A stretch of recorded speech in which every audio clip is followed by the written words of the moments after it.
Hello, welcome to Zeens and Roger. Today I am bringing to you 16 free crochet patterns that you can make super quickly because they're little projects.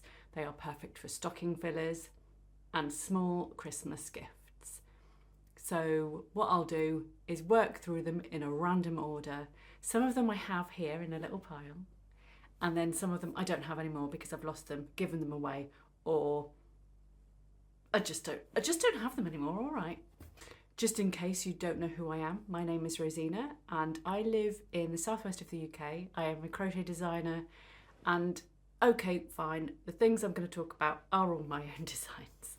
It's just easier. You will find them all in one place. So when you find one, you can find the other, you can work your way through the whole list and have a really good time with a yarn and hook.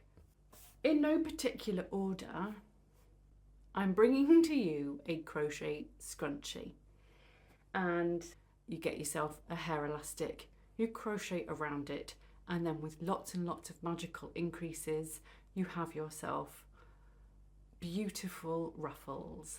This particular one is mohair, but I know mohair isn't for everyone, so you can use whatever yarn you want. It does not have to be mohair. I chose like sock weight yarn, 4-ply yarn, that sort of thing. I thought that worked really nicely, created lots of lovely ruffles. But you could use double knit if you wanted to. I wouldn't recommend a heavier yarn weight though, because then it kind of bunches up and interrupts those ruffles. So, I mean, just look at that though. That is created just by what you could say was too many increases.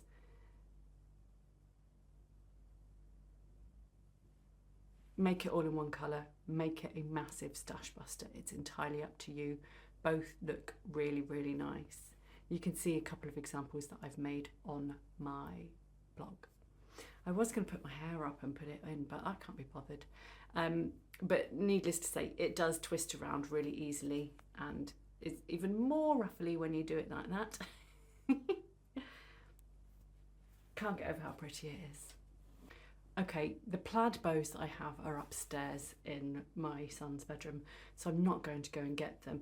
But needless to say, they look like this, but they're plaid. You use a bit of simple, is it intarsia? I always get intarsia mixed up with the other one that begins with I. Can't remember. Anyway, it's just a question of changing colours a lot. But if you want to do a plaid version, I have a tutorial as well as the free pattern on my blog. But you could also just do it in one colour and it looks amazing. I edged this one with fluorescent pink just because I think that's awesome. Add these to hair clips, hair bows, so you've got a really simple accessory. Or what I really want to do, I'm really tempted to do, is make lots of them, and you can make them in different sizes too. Tie them onto the branches of your Christmas tree as cute little Christmas decorations. The pattern comes in 2 different bow sizes, arguably 3, but it comes in the big bow and the little bow. So this is the gingham one, but small version, and it doesn't really give you a huge insight into the loveliness of the gingham. But can you imagine like 3 different shades of green, 3 different shades of red, and they are Christmassy bows. They would look amazing. So you have this diddy size, and I did actually crochet some little ties as well to go and just fix to the back of them so that they looked fully bowy. I seem to have lost those because I didn't actually attach them properly. I didn't attach them at all. But this one, I made the gingham ones not quite so deep. They're a less bunched up bow, and actually now that I've made both, I prefer the bunched up bow, and you could even go more bunched by adding more rows. It's just that I didn't do that because not that I'm lazy, it's just that I'm impatient and I wanted to see a finished product really quickly. You can make your bow more bunched by just adding more rows essentially, and then you're fully in control of how bowy your bows are. But isn't that amazing? This one's fluffy yarn, but you can use just cotton yarn, you can use chenille yarn, you can use whatever yarn you want. But a really quick crochet project, I think you will agree. I would stick it on top of Christmas presents I'd wrapped so that they all had bows stuck on them. That's if I was living in a fantasy world. I'm not going to do that in real life because that's way too much time. Let's move on to pattern number 3. I've got a hair grip in, so I can't do this properly. Let's try. We have a granny stripe hat. It's not pulled down properly because of the hair grip, so forgive me. You don't have to have a bobble, but you can buy a bobble and tie it on because I think that looks really good. I could make a bobble too, but it takes too long and uses up precious yarn. So for a couple of quid, it's just easier to buy a pom-pom to stitch on. Worked from the top down, and then some yarn over slip stitch ribbing is added. If you don't like yarn over slip stitch ribbing because it's too fiddly, you could always swap it for post stitches, and I'm sure it would look equally good. And they are a bit quicker, but this ribbing is my all-time favourite crochet ribbing, and I think it looks really good, and it kind of snaps to the head without feeling too loose. Sometimes I think crochet hats feel a bit loose on me. Maybe it's the ones that I've made, I don't know, but this one feels nice and snug on my hat, on my head. It's not going anywhere, but it's also not cutting off the blood supply. It's made in double knit yarn using loads of different yarn brands because it's the perfect stash buster. Any colours, just throw them at this hat and they'll look fabulous together. And then choose like 50 grams for the brim, which is folded over because I think it looks really good. But isn't that a fabulous crochet rib? It looks different on the other side, but still like ribbing. So if you wanted to wear it a bit more loose and baggy, oh, not that loose and baggy. So this is a free pattern again on my blog. I don't have a video tutorial for this one, but I do have a chart if you wanted to buy the PDF version of it. It's just called a Granny Stitch hat, which is rather an adventurous name, I'll admit, but it's so good. I've made it several times. These might all be mine, but I have made them for others for Christmas presents last year, and it went down very, very well indeed. A great crochet Christmas gift, I'm sure you will agree. Next up, let's have a look at the Houndstooth stitch. This is my Barking Mad scarf, and again, free on my blog. It also has a matching cowl and hat, should you wish to have a whole set. I mean, obviously you wouldn't wear the cowl and the scarf at the same time. You just choose what mood you're in. Are you in a scarf mood or a cowl mood? It's a project that uses 2 100-gram skeins plus mohair. You don't have to use that combination at all. This would look fabulous in double knit weight. It would look fabulous in Aran or worsted as well. It just so happens that I love a 4-ply yarn held with a mohair because it's soft and squishy and beautifully fluffy. It looks fabulous in a houndstooth stitch as well. So this is an electric blue held with a speckly neutral, and the combination has to be one of my favourites of all time. I am absolutely in love with this scarf. It's so simple as well. You start in one corner. I don't know if this is the corner I start in, but I started in this corner. I worked in a triangle, and when I was happy with the width, I just started working to create a rectangle, and then at the other end I narrowed in to join. Essentially it's a corner to corner project, but it's cool as you like. Or it's not, it's warm, sorry, it's warm, it's really warm and cozy. I don't have the finished object here, only a partial. I've no idea where my earmuffs are, but I need them at the moment. The temperature's dropped the last couple of days and I would have really enjoyed wearing my crochet earmuffs. You buy a cheap set from Amazon and then you crochet a little cover and then use some elastic to gather in around the edges, slip them over the earmuffs and boom, you've got yourself a super quick project. This is probably the quickest project in the list of free crochet patterns and it's dead easy because it's just granny clusters. So you increase, increase, increase and then you just don't increase after a certain round.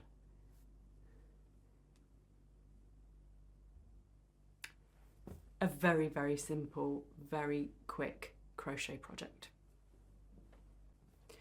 Let's talk a little bit about crochet bags. I'm going to show you two, but I have more on my blog that are free.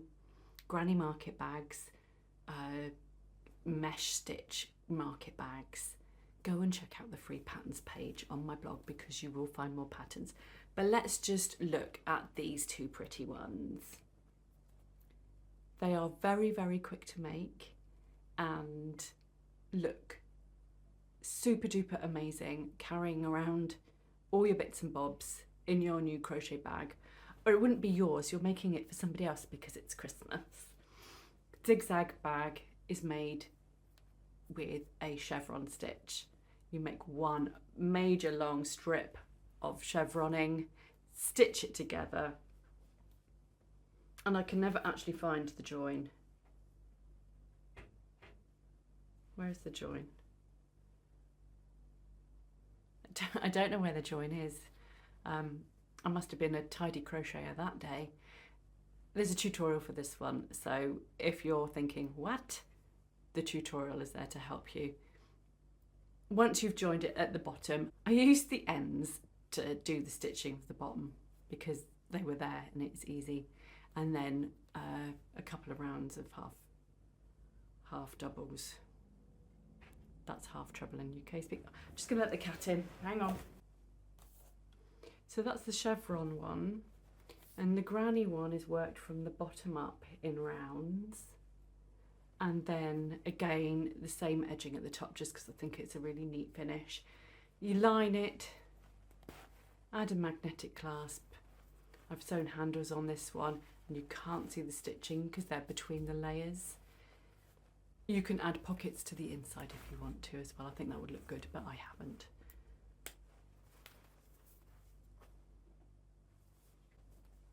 For these bags, I used a cotton double knit, which works really well for bags.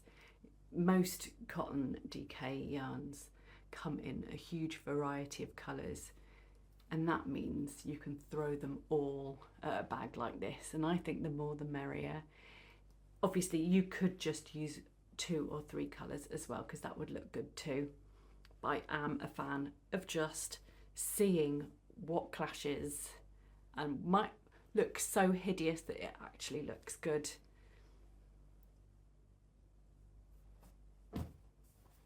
And I think whereas the zigzag is probably a few different brands, I have a feeling that this one is all paint box double knit cotton, which is just one yarn brand that I think is really good for cotton actually.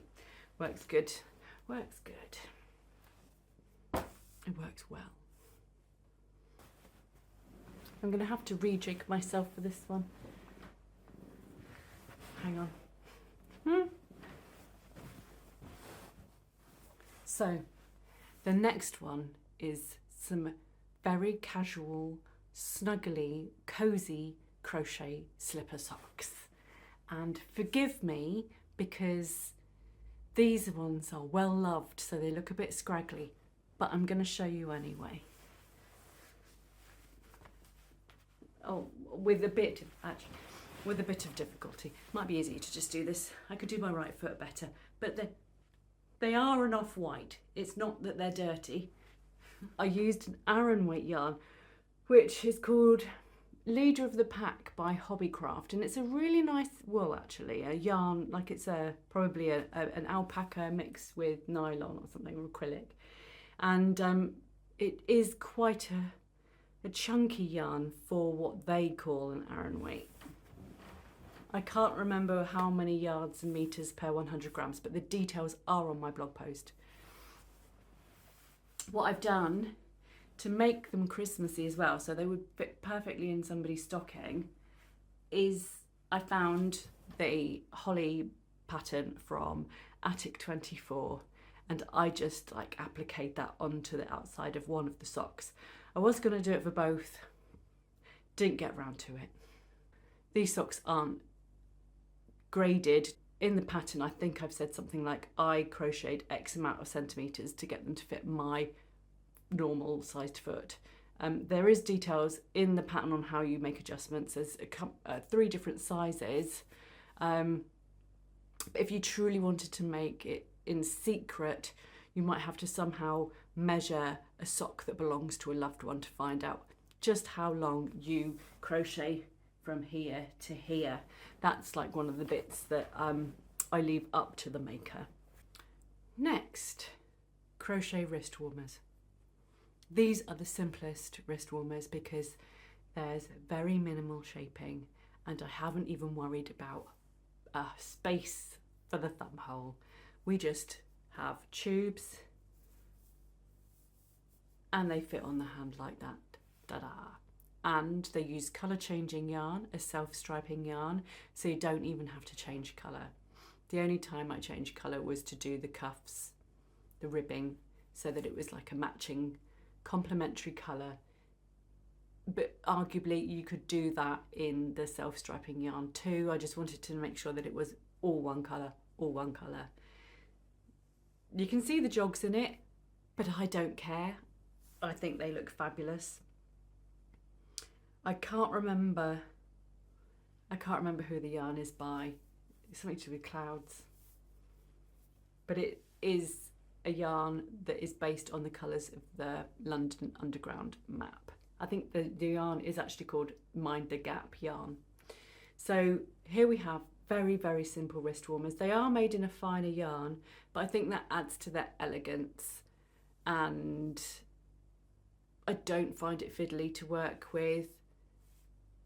The only thing I did was, I don't know if you can tell here, but the upper part here is a few stitches more than down here. That's to allow for the width of the hand, and it's just a couple of increases, like every couple of rounds, just to make a bit more room for your hands to move about, have room to move about.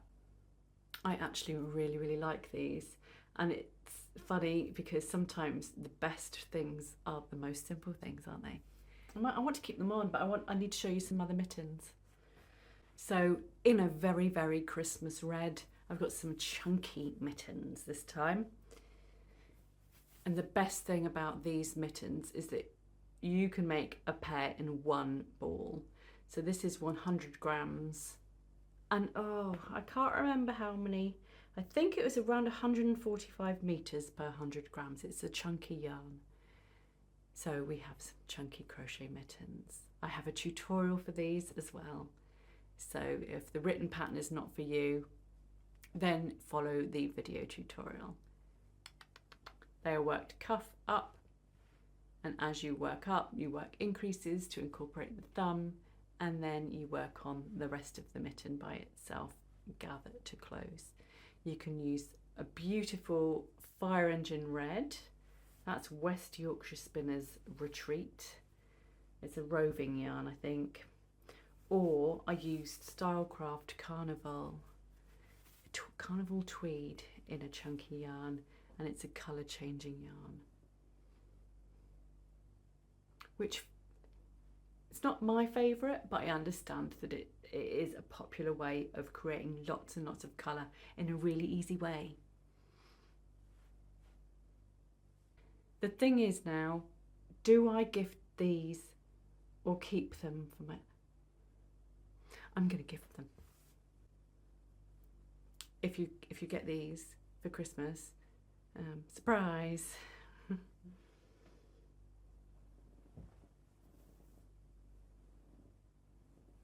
I want to keep the red pair, but I've got a feeling that I need to give them away too.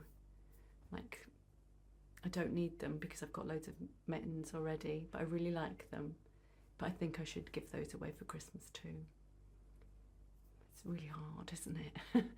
This is why I don't make things for people, because I have a hard time actually handing them over, because quite often I want them for myself. I only make things that I like, so I want to keep it all.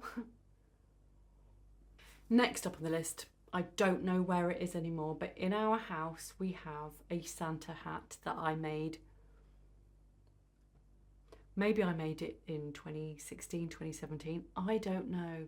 But if we've got an event and somebody needs to go to a Christmas party or somebody needs to go to Christmas carols for school, then this hat is the hat that gets worn. It's a one-size-all type hat. It fits every member of my family whenever they need it. It's a granny stitch hat made out of chunky yarn, super chunky yarn this time, and it's a Santa hat. It fills me with absolute delight. I love it, but I think it's packed away in the Christmas box, which was really annoying because I wanted it to show to you, but I think it's in the loft. I would like to make a video tutorial for this one day, but I think unfortunately the specific yarn that I made this from is discontinued, which is really annoying. But I'm sure there are loads of other alternatives out there that you can use. And I want to make a green one. I want a green one. If you buy the pattern, it also comes with matching bunting, because I think the tall version of the hat, the taller version of the hat, requires 2 balls of the main colour. But you finish the hat and have loads of main colour left over. So I looked at that and thought, what can I do with it? So I made mini hats to match, and I have them. They go across this wall at Christmas in bunting, and there's about 8 hats that just hang in a jolly fashion on my wall, and every time I look at them I go, oh yeah, I made that. I have tried to avoid these patterns being very specifically Christmassy, so that's one of the only ones that's proper festive. All the rest could be gifted at any point in winter. That's what I like about crochet, is versatile things. I don't like very specific things that you can only use at one particular time of year. Let's make these things wearable as much as possible. So with that in mind, whenever it's cold, why not make an Apres ski set that has a hat and a cowl? This is corner to corner crochet. This is another oldie but a goodie. I have not had ownership of this for a good few years, and I feel sad about it because it's very 80s inspired. I was inspired by shell suits of the 80s and ski suits specifically, which is why it's called Apres ski. It's a really simple piece of C2C colour work, so if you've never done C2C before, then it's the perfect thing to try. I think I have a video tutorial for this, but I can't remember because it's been a while. Essentially, the hat and the cowl are the same bit of crochet. So you make a rectangle of C2C and then you join it and you're left with the cowl. You can wear the cowl as is, and then to make it into a hat, you follow a few more steps by adding a post stitch ribbing along one or let's say the bottom, and at the top you gather to close to create the hat, and voila, the cowl becomes a hat. So you'd have to make the cowl and the hat, you can't interchange it. We are nearly at the end of the list, and I've saved the bigger projects to the end. Now you still have time to make scarves and shawls, but the other projects I've talked about are a lot quicker. However, if you are super duper speedy at your crochet, I am pretty sure that you can make a shawl with the time that we have before Christmas. This is my granny triangle shawl, which this particular version is new. I made it a few weeks ago out of 4-ply stash. It's lots of different brands and even different yarn types. It's the wrong way around. I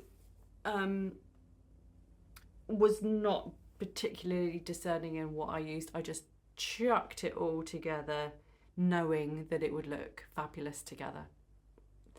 And I finished it off with a scallop edge, which has then got a neon border just to finish it off. It is based off a pattern that I did, I don't know, 2016, a really long time ago. It's one of the first patterns I published on my blog as a free pattern. And the original is a double knit yarn. So you can use double knit, you can use all your stash of sock weight yarn, you can use 4-ply, you can use sport weight, you can even use like Aran or worsted. It's absolutely up to you what yarn you use. The heavier the yarn weight, the quicker it'll work up probably, because you'll create a really nice size shawl in no time at all if you're using a yarn that's much fatter than this one. But 4-ply yarn, absolutely love it. And 50 odd rows of grannies doesn't actually take that long, because granny stitch is so quick to do, and you don't even have to like watch every stitch you make.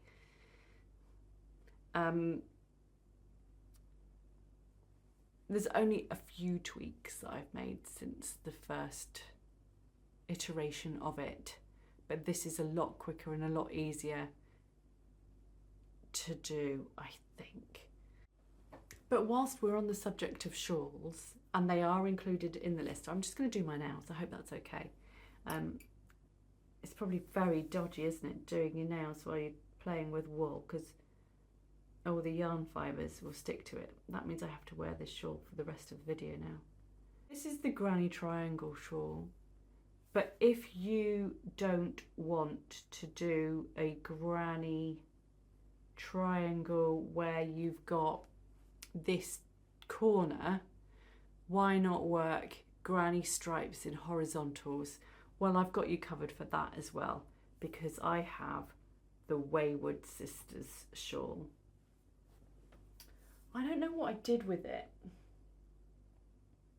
I had it the other day, I was wearing it the other day, and I've put it somewhere and I don't know where it's gone. I'm really annoyed. Again, I used stash for it, and also frogged yarn from another project. I mean, granny stitch is perfect for that sort of thing. And that one I had a more uniform colour pattern, but there's nothing to stop you from using, again, any colours, any yarns you want. And that one also has a choice of edgings. So a really straightforward edging, and you can bung some tassels on it, or a pretty little scallop edge. That one goes all the way around the whole of the triangle.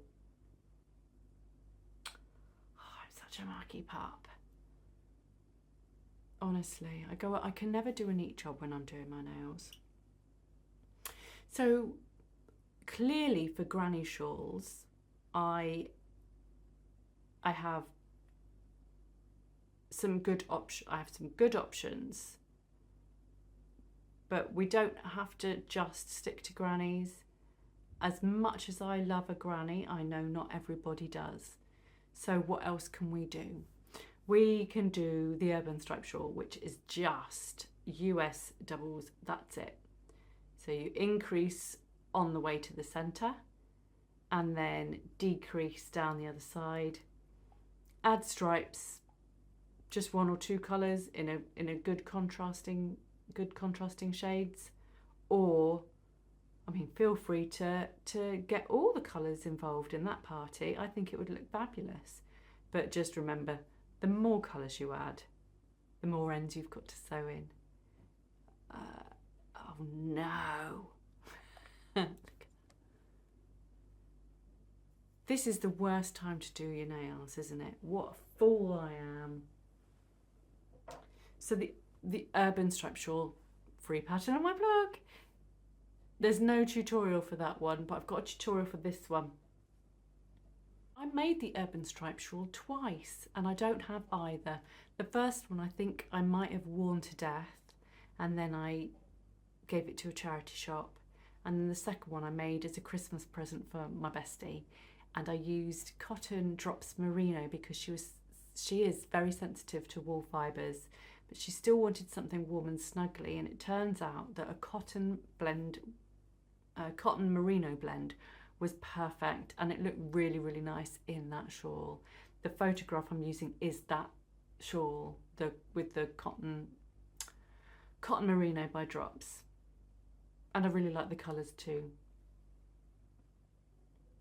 One more shawl, saving this one to the end because it's the biggest project in the whole list. If you have time to do it, it's well worth it because it is a hug in crochet form. It's a schlankety shawl. It is very, very simple stitches, so really, really quick to make. But you make the body in just like US double crochets with some chains to make eyelets in a few of the rows. And then as a pretty simple contrast, it's like a linen stitch. It is a linen stitch border, and then a nice little zhuzhy edge. It's not picot and it's not a scallop. It's just like a zigzaggy edge. That one is an Aran weight yarn. I did learn that it looks great in a chunky yarn too. Because I've made this Hinterland Shawl 3 times, and 2 times I used an Aran weight, and then lastly I used a chunky yarn, and it looked really, really good. But that is a shawl that is not going to fit in a stocking, so it would make a lovely present to go under the tree. And that's it. That's 16 free crochet patterns that you can use as stocking fillers. Stocking stuffies in the US, is that correct? Or they can go under the tree or even on the tree, depending on what size you make. Thank you so much for watching, and I will see you again another time. Cheerio. Bye-bye.